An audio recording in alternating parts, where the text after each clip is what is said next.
This story is called Pursued, and the main action is set in 1960 in the Canadian Rockies, a very remote part of the Canadian wilderness in 1960, and the main character is a man called Jim, and he's a precious metals prospector, freelance.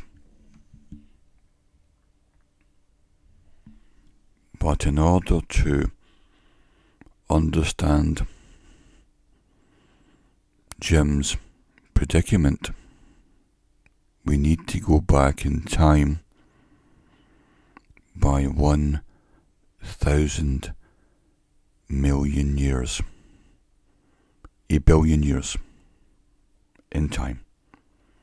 Unimaginable.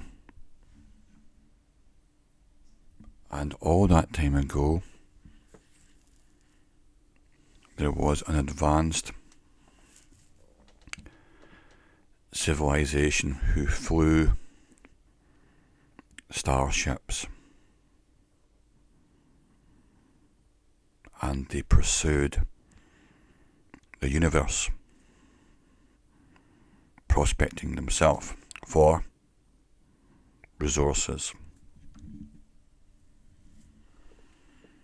On the deck of the starship, the commander had been informed that because of a careless technician, the technician took his eye off the ball, they inadvertently left a Type H robot on the third planet. They'd left it behind on the surface, the third planet being Earth, but that's how they refer to it. And the commander's first question was, what were the settings on the robot? The subordinate officer replied, a maximum radius of 30 miles and 160 pounds weight, plus or minus 15. It was a sample collector robot. After a few seconds of silence, the commander said that we cannot reverse course now because they just switched on to interstellar overdrive and they were going at close to light speed. So the commander said, we will come back in a short period of time, which would be equivalent to a few weeks, and pick the robot up. I don't care to have one of those charged against my ship's inventory, as these robots are costly and self-energizing. Therefore, make sure, he said coldly, that the individual responsible is severely punished.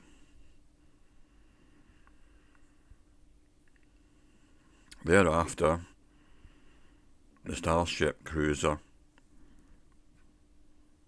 headed back to home base. However, when they came out of overdrive mode back into pre-landing flight, they encountered a pirate ship, a raider, and there was a firefight, an inevitable fight between the pirate spaceship and the Starship cruiser. and the result was both ships were totally destroyed. So no one ever returned to pick up the robot. And that was 1 billion years ago.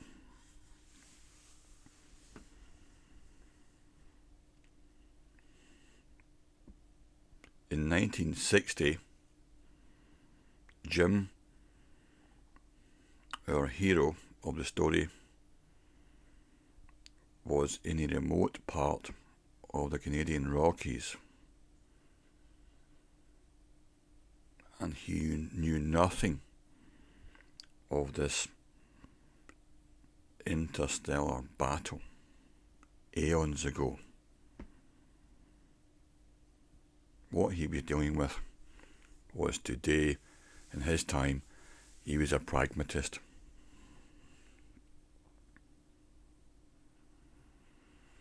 So the arrangement was between Jim and his fellow prospector Walter. They'd come in his seaplane and landed on a great lake, stretch of water, in one of the most remote parts of the mountainous Canadian Rockies, hundreds of miles away from anywhere. And they could only get there by using an airplane, seaplane, which could land on water and then drop Jim off. Jim was then to remain there on his own for 21 days, and he was looking for uranium. And him and his buddy were looking for a lucky strike, because they both had wives and families and bills to pay. So Walter wished his mate Jim good luck. Do your stuff. And off Walter went, revving up the seaplane. See you, buddy. 21 days at noon, which we pick up. So now Jim was on his own as he watched the seaplane pick up speed and take off, fly away. For the next 3 weeks, he would be isolated, very isolated, in this remote valley of the Canadian Rockies. If for any reason the plane failed to return to this icy blue lake, he would surely die. Even with enough food, no man could surmount the frozen peaks and make his way on foot over hundreds of miles of almost virgin wilderness. But he knew, of course, Walter would return on schedule. And now, the task in hand, it was up to Jim to get down to work.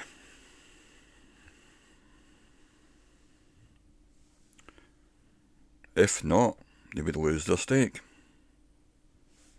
If there were deposits of uranium in the valley, the precious metal, he had 21 days to find it. So he had to keep optimistic, which he was by nature. So moving around with the unhurried precision of an experienced woodman, he built himself a temporary shelter under a rocky overhang. This would do him for the 3 weeks in midsummer, Nothing more permanent would be required.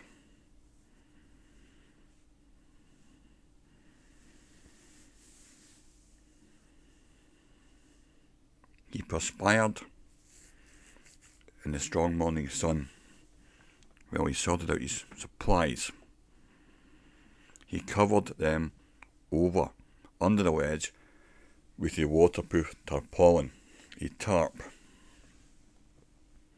to protect his stuff from the weather, moisture, and any animal predators, prowlers. However, his Casio dynamite, given the same waterproof treatment, he stored 200 yards away. He didn't share his quarters with high explosives.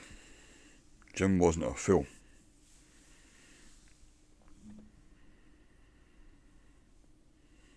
The first 2 weeks went by all too swiftly, unfortunately without any encouraging finds. And there was only really one good possibility left, and just enough time to explore it. And so early one morning, towards the end of his third week, Jim prepared for a last-ditch foray into the northeast part of the valley, a region he had not yet visited. He took along the Geiger counter and the headset earphones.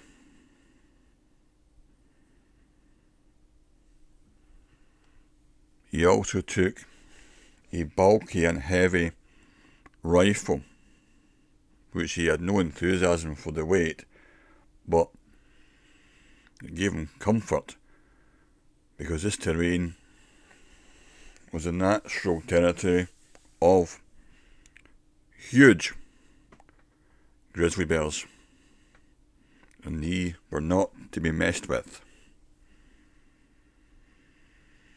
He'd already had to dispose of 2 of them, a hateful chore,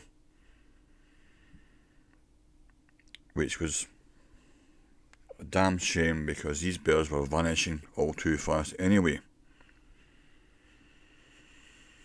There'd been quite a few other skirmishes, but he hadn't had to actually fire.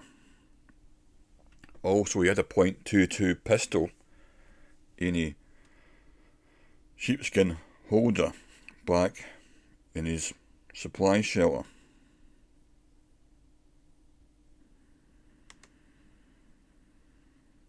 Jim whistled to himself as it was a clear, frosty morning, and the sun was bright over the ice fields.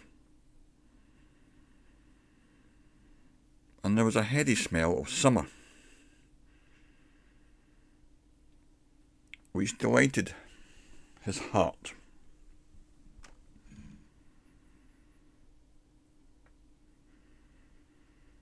Jim planned to go 1 day's journey to the new region, spend about 36 hours exploring it intensively, and be back to meet the plane at noon. Except for his emergency packet, he took no extra food or water with him in this day journey to the North region. It would be easy for him to knock out a rabbit, and the streams were alive with rainbow trout.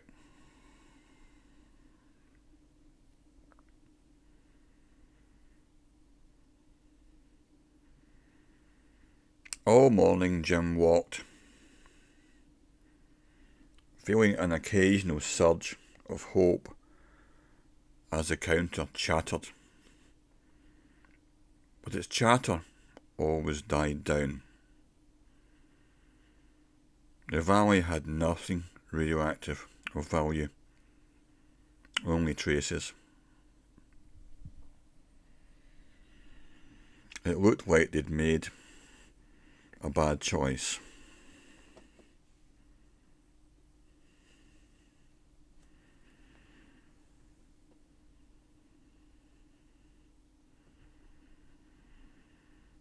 Jim's cheerfulness was beginning to fade. They both needed a strike badly, especially Walter, who had another child on the way. And so for the last 36 hours, Jim felt he would even be willing to snoop around at night if necessary. This might bring a payoff.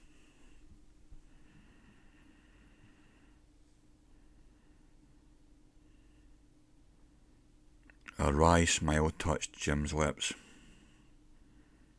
and he abandoned the unprofitable speculations for plans about lunch. The sun, angle, as well as his stomach, told him it was time. He decided to take out his line and fish a brook.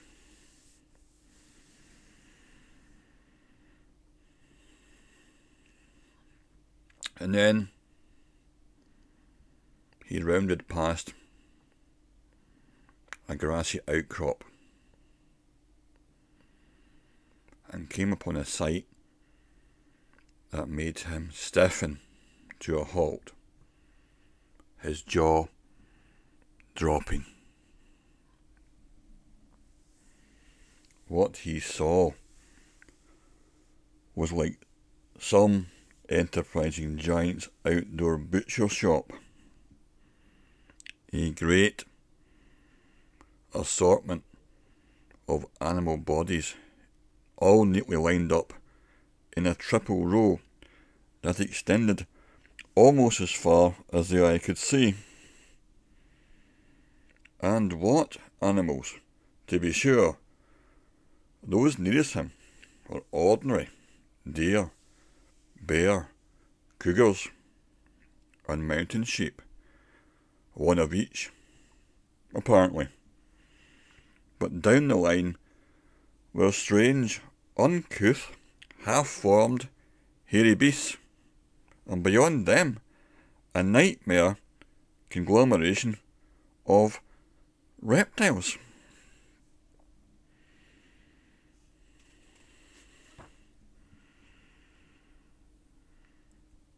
One of these reptiles he recognised at once because he'd seen something like it in a museum back home. It was a small stegosaur, no bigger than a pony.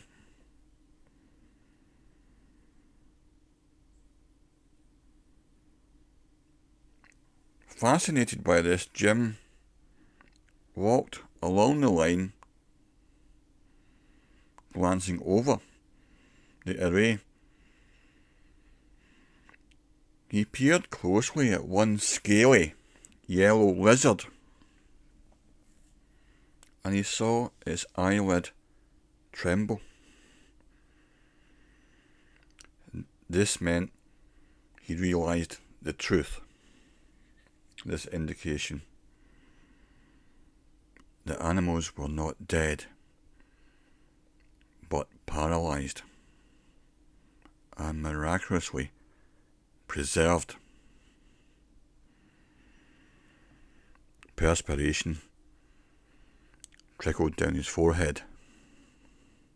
How long since stegosaurs had roamed this valley?